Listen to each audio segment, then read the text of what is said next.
Well, Noah, why don't I have you go ahead and get started? I'm going to mute myself and my video and see if I can get Sue up and in to the panel, but I don't want to hold you guys up. So why don't you guys go ahead and begin? Thanks, Kay. All right, good afternoon, everyone. Thank you for taking a few moments out of your afternoon to have a conversation around customer success. My name is Noah Dominik. I'm a Senior Director and Chief of Staff for Customer Success at SPS Commerce, and I will be leading this session on scaling customer success through growth. I have what will be 4 leaders within the customer success world, and really just wanted to facilitate a conversation with them. If there should be a few minutes towards the end for any questions that you might have, we'll be doing all of those through chat. Good afternoon, Sue. Thank you for making it and getting through it. It's little technical issues. They're as long as we can get through them. So I thought I'd start by just having everyone introduce themselves. Justin, maybe we'll have you go first. Awesome. Thank you, Noah. And it's great to see so many people on the line here. I recognize a few names here: Nick and Nestor and Kelly and a few others. So it's good to have some folks, and we're excited to talk about Customer Success Day. My name again is Justin Porter. I lead the customer success team at Kipsu. And Kipsu, for those of you who don't know, is a company that's focused on real-time messaging. So think text message, Facebook message, any type of real-time messaging. We're able to provide that service for businesses so they can connect and build relationships with their customers. We have about 2,500 customers in about 45 countries around the world. Thanks, Justin. Karin, would you like to introduce yourself? Talk about Sure. Again, great to be here and great to share this next 45 minutes with all of you. I'm Karin Lucas, Chief Customer Success Officer at SPS Commerce. For those of you who don't know SPS Commerce, we are the leading retail network. So we connect grocers, retailers, distributors, and all of their trading partners to optimize their supply chain.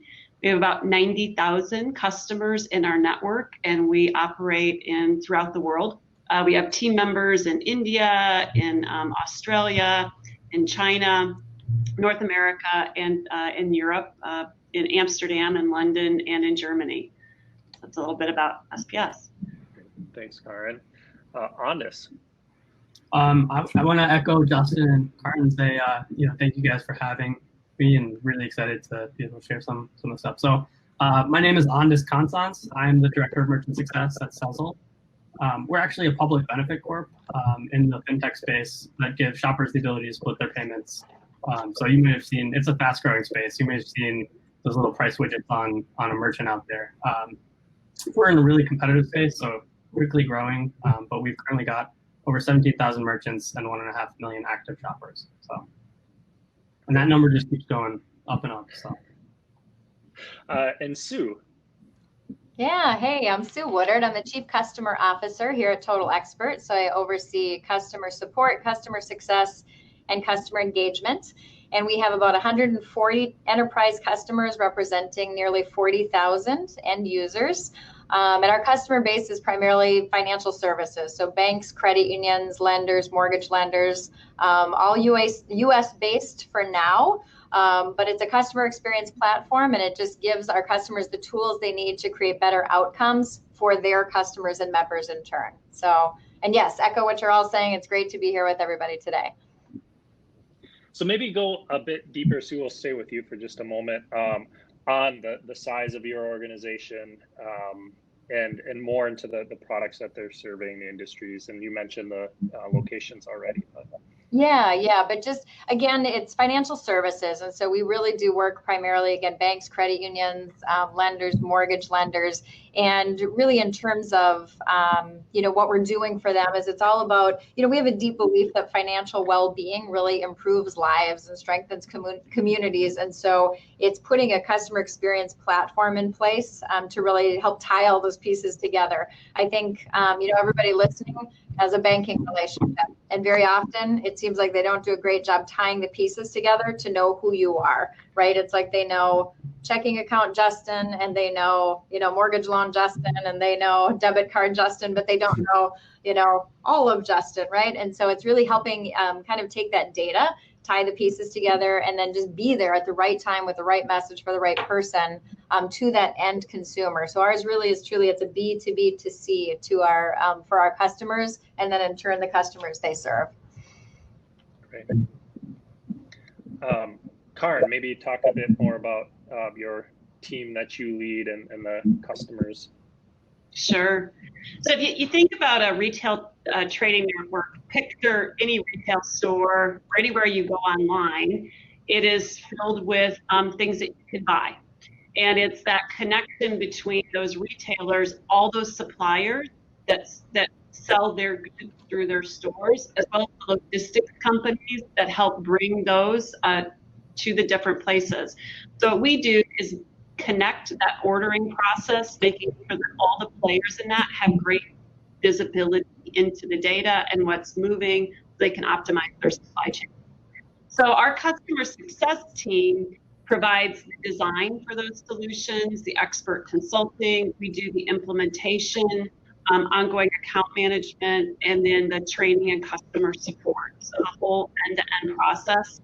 We own the revenue retention. So we're very much focused on how do we engage customers through life. We have about 540 employees, and then we use another 170 contractors, both in India and in South Dakota, to help us. So just a little bit more about the team. Great, thanks. Andis, you talked about your customer group continuing to expand. What does your team look like? So our team, I run the group that is based out of Minneapolis, and our team handles everything from our enterprise merchants to small businesses. So that's everything from Keen to your mom and pop store that's on the corner.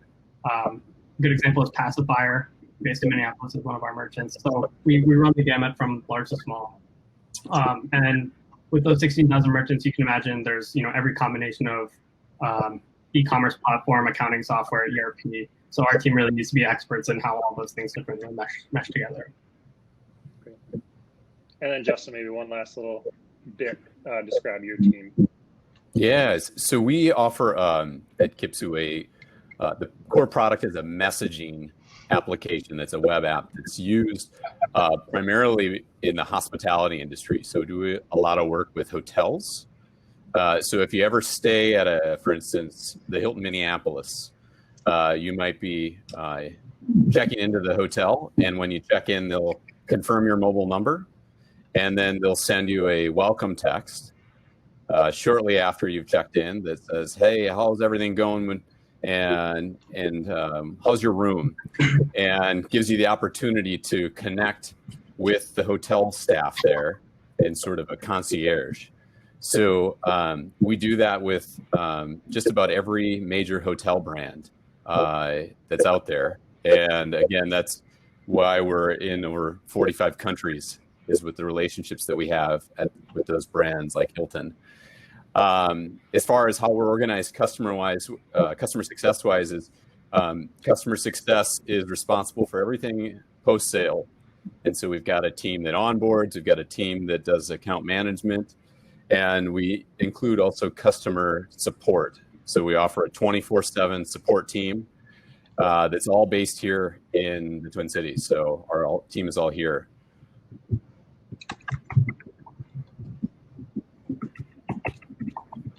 Justin, so this conversation is focused all around how do you continue to scale out your customer success business as you grow, and as your customer base grows. It's much easier to really give that personal experience when you have a smaller subset of customers. So, Andis, maybe talk a bit about what should prompt a change, or ask yourself to when would you reevaluate your customer success strategy? I know you've talked through earlier conversations that you've gone through some changes. What prompted you to know that change was needed, and kind of how have you looked at things within your organization? Yeah, I think especially for all the startups out there. So the first thing that should prompt you if you need to reevaluate your customer success strategy is whether or not you actually have one. And so coming into Sezzle, we had a loosely defined kind of definition of what customer success was, but it was a very operational one. And so we weren't thinking very holistically about yes, going through the integration process, you get a merchant signed up, you get the platform integrated, you get where they can accept orders through Sezzle. But then that shouldn't really be where customer success ends. And so for us, it was, how do we define those additional criteria? What are we looking for that, in a merchant's experience with Sezzle that actually would point to what we would see as success? So, coming up with those definitions, figuring out what metrics you want to start actually measuring is definitely if you're going to start anywhere, that's the first place. And then, from there, it's an iterative process. Some of those things you identify the first time might not really matter as much as you think they did as you go down the road. So being okay with kind of shifting and adapting your strategy based on what you're hearing from your customers.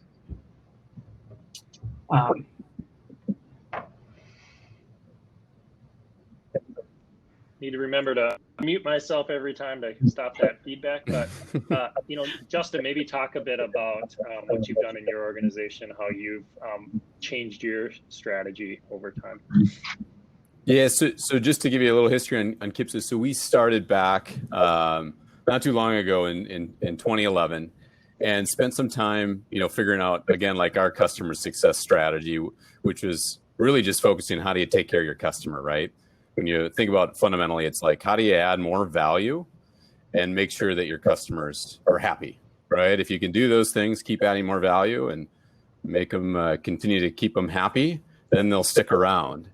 And that works. And the key thing is try not to lose sight of that as you expand and grow.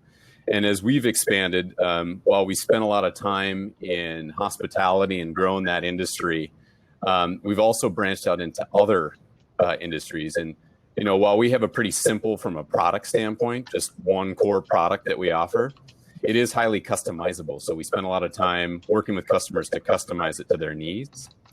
So that takes time. And in addition to that, as we branch into new industries, which we've started to do, so things like apartments, or for instance, higher education, dorms, then it requires some different attention to make those successful, those use cases. So which has prompted us to revisit our customer success strategy and really just revisit how we are organized as a customer success team and how we shift resources. So things that can drive changes to your strategy are going to be, what products you offer, what's your customer segments that you serve, as well as what industries that you're going after.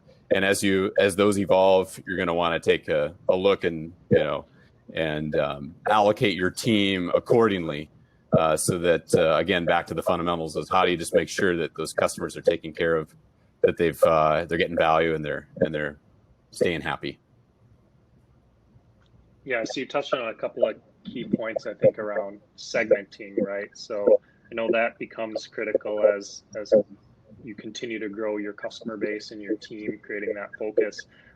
Might pass it to Sue real quick to just talk through how you've segmented your customer and just customer base and how we should think about that. Yeah, we've actually got a number of different ways that we've segmented our customers. And, first of all, which is probably a pretty natural first cut, is by revenue, right? How much revenue are they bringing in? But we learned not to call your revenue tiers large, medium, small, because it's only a matter of time until you take a customer and be like, well, you're in our small tier. And somebody that spent their entire life building this, 30-person company doesn't want to hear that they're small. So we got creative with our terms, corporate and select and executive, things like that. We also tier it, of course, by business type. I mean, much like you were talking about the vertical that you're going into, particularly with financial services, when you think about the difference between a bank and a credit union. A credit union calls their customers members. They do not call them customers. And if you get that wrong, and then it's kind of like you're speaking the wrong language, and that tells them, well, you don't actually know me if you're calling my customers a totally different name than what I call them. But I would say the biggest shift was moving to a segmentation of a tiered service plan. So we like to say it's all top shelf service, but we moved to a high touch, medium touch, and more of a tech touch. And that sometimes follows ARR, but not strictly, because sometimes there might be a customer whose ARR doesn't put them in the top level, but if there's a real strategic opportunity for different kinds of growth to different channels, we might need to be a little bit more higher touch and a little more proactive and more human and hands-on with our approach. And making that shift, I will say, when you're, and it's just something that you go through certainly in your growth path, is where, you know, everyone's white glove. You know, when you're a startup and you're young and you've got 10 customers, everybody's getting everything from you all the time, right? And then as you scale, you have to move back off of that. And so, you know, it was kind of a daunting change to have to make the change of saying, hey, I know you're used to talking to us all the time and everybody having everybody's mobile numbers, but we've got to make a shift to that. But it actually went really well. What we did is addressed it very transparently, very head on with our customers. And we used it as a reminder to share with them all of the different resources that are available besides our mobile numbers, right? Like there's all of these resources available to you. Here's how you access them. Make sure you're getting all of our communications that, you know, share with you all of the trainings and all of these things. So it actually turned out to be a real positive, where they kind of remembered, oh, there is something more besides your mobile number. There's all of these resources at our fingertips. So it was a big shift in terms of, I guess, our segmenting, but it was a really important one. I think there's a story somewhere with your mobile number. It sounds like that hit. Right? Karin, I know, you know, working at SPS, we've gone through that, but maybe talk through how you think about segmentations. Yeah, a lot of what Andis, you and Justin and Sue are saying resonates a lot to me in our journey at SPS with segmentation. You know, there's a principle. I don't know if any of you are familiar with that principle. It's called a Dunbar principle, which basically says you have about 150 people you can intimately know. And say you really can only have 150 Facebook friends. But, you know, I think some have a little more, some have a little less, but it's that kind of intimacy circle. And when we grew very quickly, and we organized into functional areas, you know, so you have onboarding or support or training. And what we found, though, as our teams continued to grow well over 150, you know, you've got 540 people. When you're functionally oriented, as our people are trying to work with our customers, they don't know who to reach across in those groups to make that journey seamless for our customers. So what we started to notice 2 years ago is that journey was getting a little choppy for our customers. They could feel they were moving across functional areas. So we stepped back and decided to organize into customer segments and actually have segment leaders who owned the revenue, they owned the retention, and they were responsible for that end-to-end customer journey, and essentially really work to make SPS feel smaller again for our customers. And so you had people who still retain that functional expertise, but they're connecting that whole end-to-end journey. And then we organize, well, first of all, we organize by geography, and we really only have one geography outside the main geography, which is the world, that was big enough to separate. So we have an Asia Pacific, and that includes kind of all of our buyer types of our customers. And then the rest of the world, we organize by buyer types. So we have retail buyers, we have logistics companies, and then we have suppliers, and that makes up most of our 90,000 network users. And then we subdivided those based on a little bit on size. So we have new up and coming and rapidly growing companies. We call them part of our network expansion segment. And then the rest are organized by the back business systems they use, or ERPs. And we've just found it's been a great transition for our employees, because they know their customers better, they know their teams better, they can work across. And we're finding it's been great for our customers as well, because again, it's starting to make our company feel smaller again.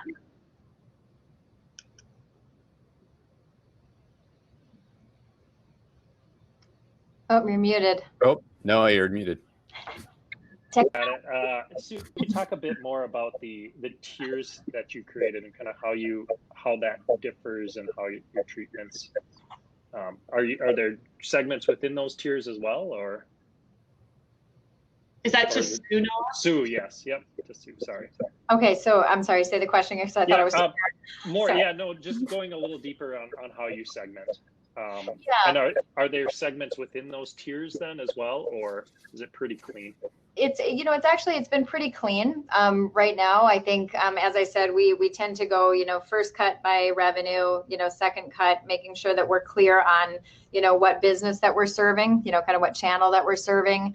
And then, kind of mapping them against the map of the segments of how we actually are going to serve them with kind of the high, medium, or tech touch. And so that's really where it's segmented from now. I would say we also, if you go a little bit deeper, you certainly got the personas within each, which is a whole different, topic of how, like was being, shared when you're really looking at what is that journey for that customer. The customer is not just a blob. You've got executives, you've got the people who are administering, you've got, the actual end users, you've got the influencers in there, whether they're champions, challengers. And so I think, that's the persona has actually become, in my opinion, somewhat of almost a little different segment within a segment.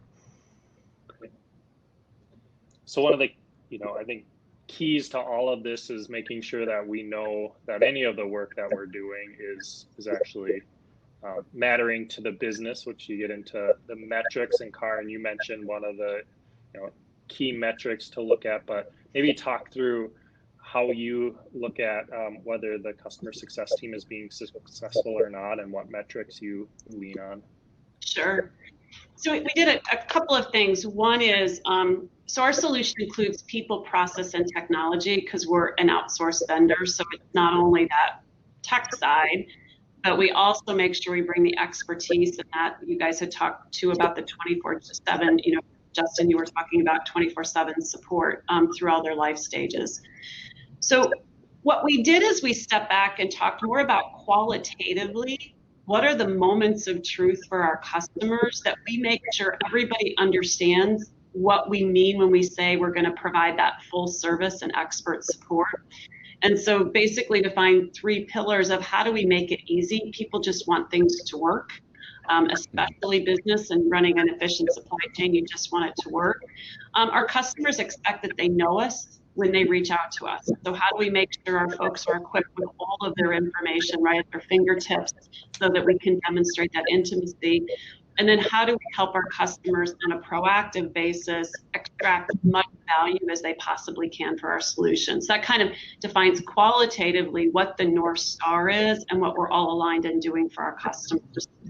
Then from a metric standpoint, we have 5 goals. We keep them consistent. It's how do we engage customers for life? How do we help them do more and leverage more of what we offer to grow their businesses? How do we become a selling weapon for sales? Because we know happy customers are great references. And so how do we make sure that they're continuing to create that virtuous cycle for us?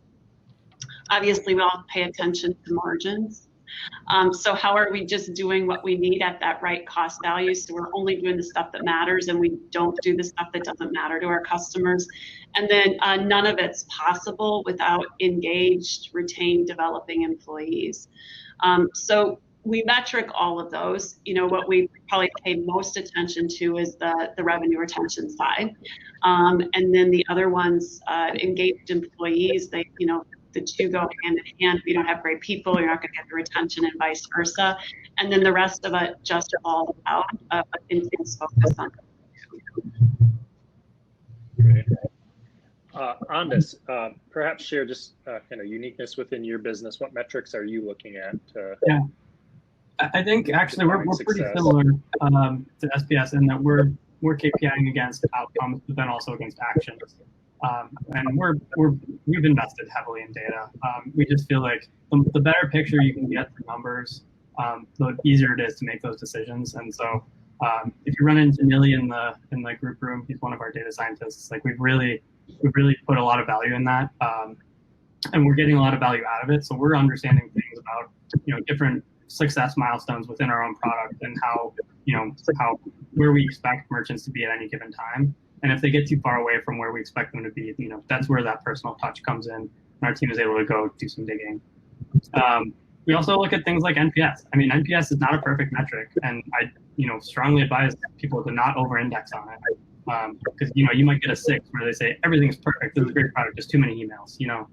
Okay, well, that's a detractor, but really like they seem to love your product. So as you kind of grow, just make sure to maintain those personal touch points. Like I make sure to get in front of clients at least once a week, just to kind of hear what their experience is.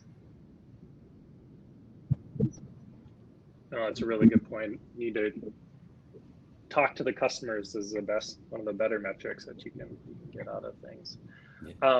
So can I ask a follow-up to Karin? Can you jump in? Yes, yeah, please. I was going to say, yes. Karin, when you say employee engagement, are you guys doing like an employee engagement survey, or is there like do you look at like employee NPS? What's the kind of metric that's helping you understand your employees are, doing all right? We do an employee engagement survey. We do it about every 18 months. We're due here in November. And then I actually believe it's so important.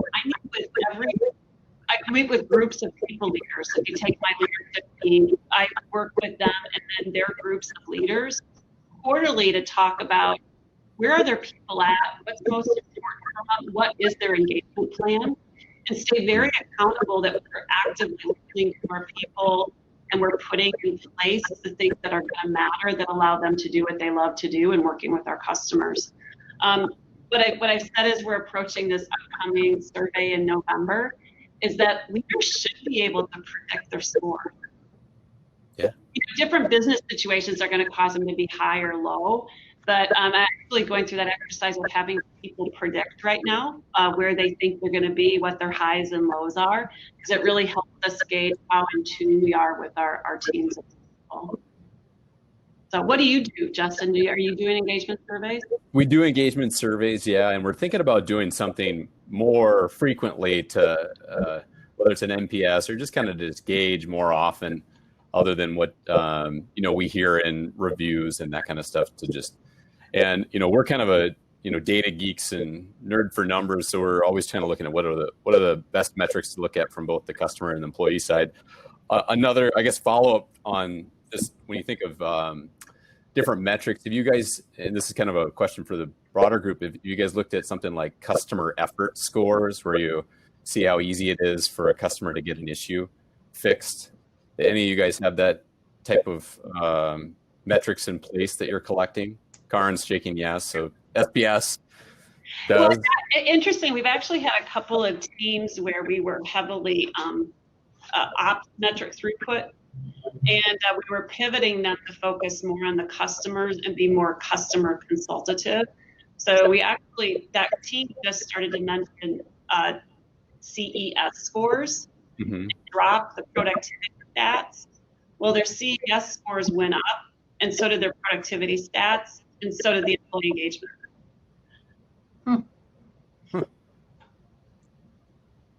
Interesting.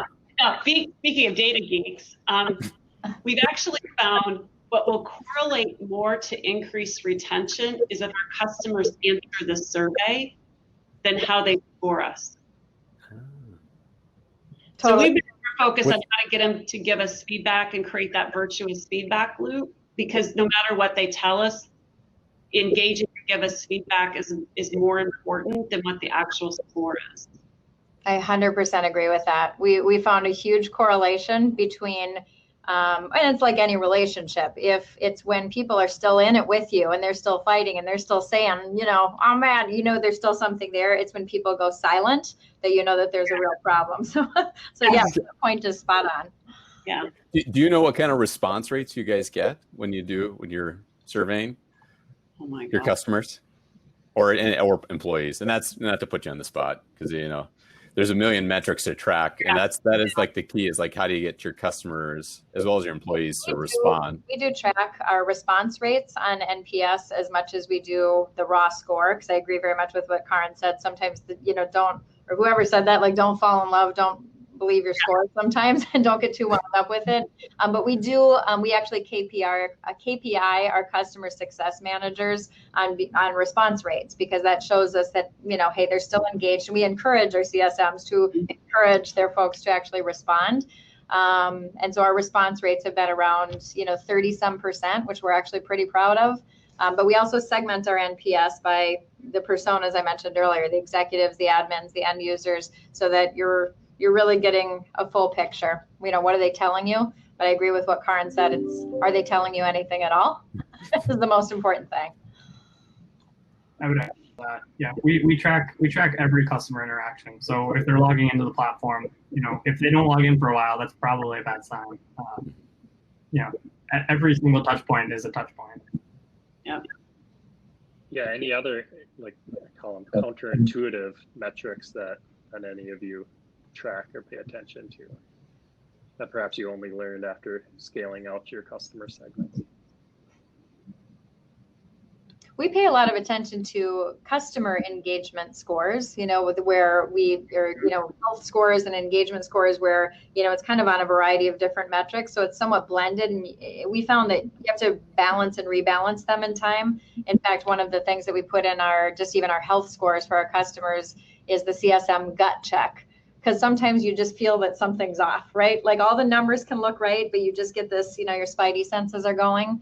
And so we pay attention to that, but that's, it's kind of it's always, I think it's ever evolving. That's what we're finding. And depending on kind of what's happening, where the market is, what we're doing, but we pay a lot of attention to where are those health scores? What is it telling us? As well as the engagement scores. That's really interesting because we just adopted a similar thing from our sales team, with the close percentages, they estimate, and we now do that similarly in our group.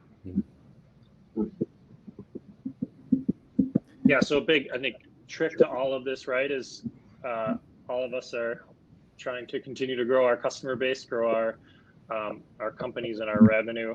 So what's, maybe put it to Sue, what's next for your organization as you continue to evolve? What strategies are you exploring, perhaps take next? Yeah, on the, in terms of customer world, what we're really digging into is we've gone pretty hard over the past year or so at mapping out the customer journey and the customer experience, again, for each of our personas across all of those segments and making sure that we're plugging those gaps. We say a lot of times when we're talking to our customers, we say, every interaction that you all have with your customers is an opportunity for you to either build trust or erode trust, like every interaction, right? You can people leave those interactions either feeling more trustful of you or, did you erode trust? And so it's true for us as well. We've got to practice what we preach. We can't just tell our customers, hey, we're going to help plug all those gaps in the customer journey. We have to plug our own gaps in the customer journey. And sometimes you don't, I love how Karin talked about this earlier, where it does start to get maybe choppy and customers don't feel that same seamless feeling as when they were, customer number 9. It's a little different at customer 90 and 900. So I think sometimes you just have to take a step back and frequently revisit and see where those gaps are, where suddenly you realize, oh my gosh, nobody's in touch with them for like X period of time, right at this critical juncture, a moment of truth, as Karin called it. So as an example, one of the things that was an outcome of that is we created a success playbook that we give people, all of the customers right when they sign, and we make sure that everybody on their team gets it. Because sometimes people were along for the ride during the decision-making process, and it's handed over to an entirely different group of people to actually implement and onboard. And they weren't around for the ride and the story and to fall in love with Total Expert. So we want them to understand, here's what's going to happen. Here's your team of people that's going to be working with you. Here's what we're going to be doing. Here's what your journey is going to look like. Here's who you reach out to if you have questions. And so I think as we look ahead, we're continuing to really invest in customer engagement and customer experience so that we're benchmarking, sharing best practices, proving out their ROI. As far as technologies go, we actually implemented Gainsight over the past year. It's a fascinating exercise as a technology company to have to implement technology, like, because it reminds you, like, oh my gosh, this is such an exciting time, and you learn a lot, and you revisit your own process. So we're looking at some of the product experience modules with Gainsight, as well as, or maybe Pendo, something like that. To some of the points earlier, I think you were calling it a customer effort. How hard is it? Where all are they going to try to do things? Those are some of the things that we're looking at going forward. Justin, maybe if you want to speak to that, are there any technologies that you're looking at or new strategies you're considering? Yeah, absolutely. And I'm smiling because we've looked at Gainsight so many times, and then just cringe at trying to implement another system. I know. We'll talk about. Even though it's a customer success platform, right? You know, they should have the best customer success, you know, as far as onboarding and everything. But just to take a step back, you know, for our business, you know, a large percentage of our customer base is in hospitality, which if you haven't realized, there's been a pandemic that has totally hammered that industry. So we've gone through a tremendous amount of change in the last 6 months. And, you know, we've had to, you know, massively, you know, suspend and shut things down, only to then, you know, not long after that, you know, relaunch a whole bunch of users. So we've gotten, you know, we've really tested the customer success team. Customer success has never been more important than now to, you know, to make sure that we're still doing the best we can to support and improve the value of the offering that we have. And then when people do re-engage and, you know, want to relaunch because they're now open and, you know, they're serving guests again, being able to train, you know, a whole new user base. So, you know, as we look at doing that and we're in the midst of it, you know, using tools like Stu mentioned, tools like Pendo or AppQs that provide these technologies within your application to help basically walk through and train users in a scaled fashion. And I like to think of them as these tools as more of like a lightweight learning management system, right? You've got right built into your tool, some checklists and modules, things that they can walk through and hopefully get completed and have the data to provide to you as a customer success manager whether or not a user has actually gotten through the content they need to be successful with using your product. So those tools are immensely valuable, and we're in the midst of deploying them, and we'll continue to. So I'll have to share notes with you, Sue, if you've got it, or others on the panel on if you've had success with rolling these tools out in mass, because we're in the thick of it. We'll talk. Okay.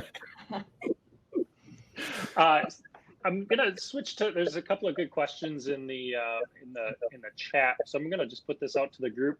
Obviously we're meeting remote because things have changed over the last 6 months. So, does anyone have any good things that they've learned about, or their customers' expectations changed, and how have you changed how you manage your teams because of the pandemic?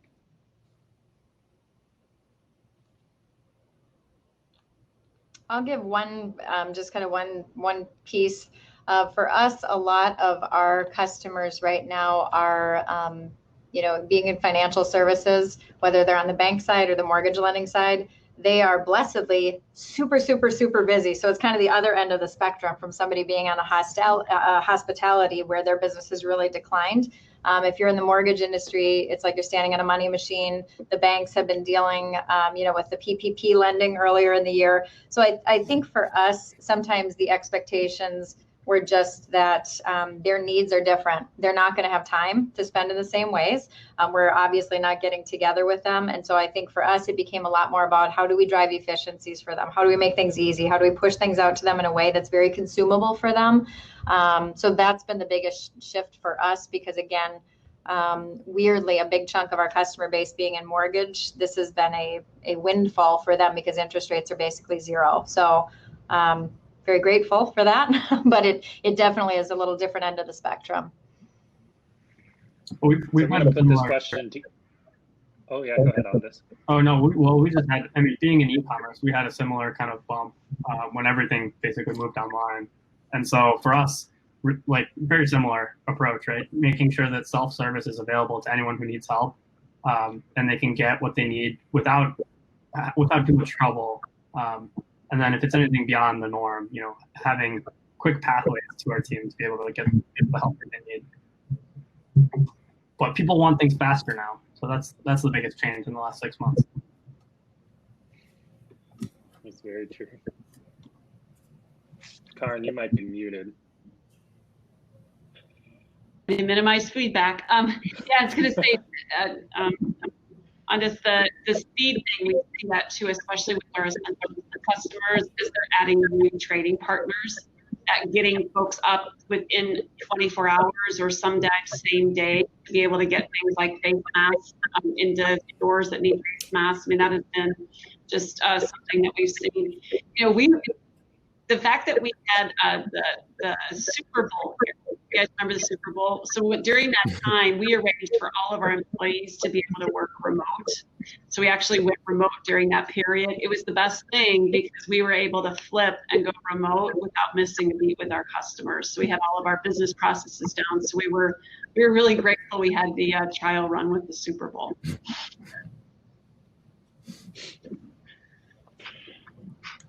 So I'll put this question out to everyone.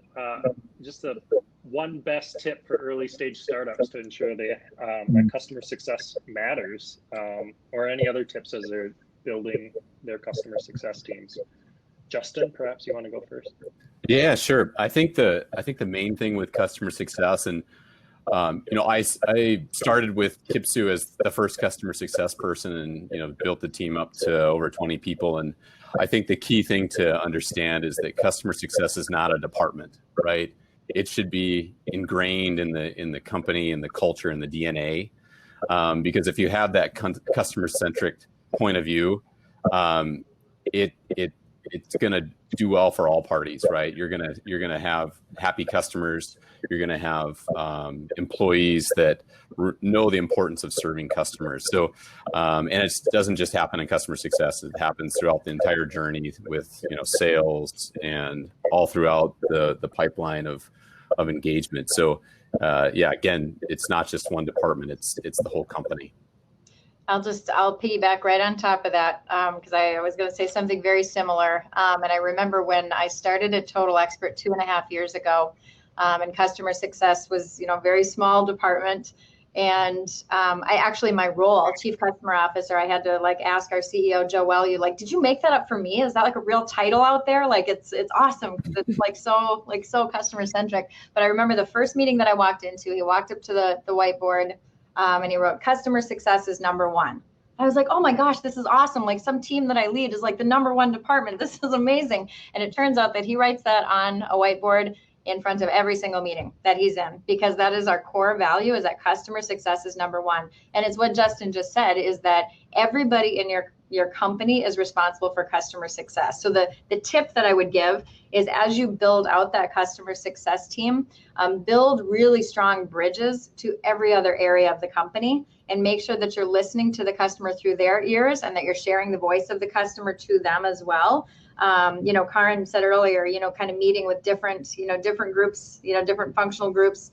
It's just incredibly important that people have that same love of the customer, the empathy for the customer infused to them if they're not customer facing, but also so that you hear from other parts of the company as well. So I just think building those bridges across the company and communication channels is critical, because it's everybody's job.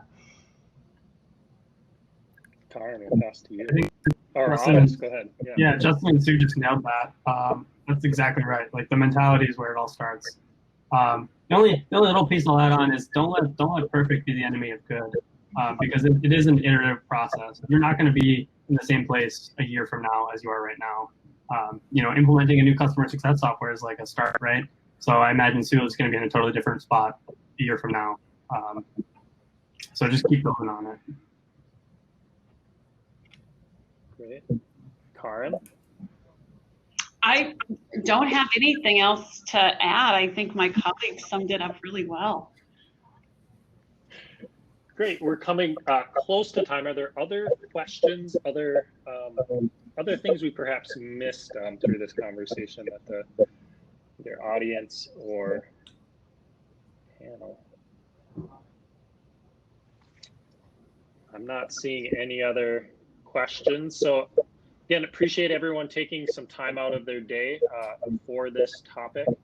I think we all, some of us will be on chat for a bit longer. If you guys have questions, feel free to ping me as well, and I can get in touch with this group. But thank you again, Justin, Andis, Sue, Karin. Thank you for leading us through this conversation as well. Thank you. Thank you, Noah. Yeah, thank you. Appreciate it.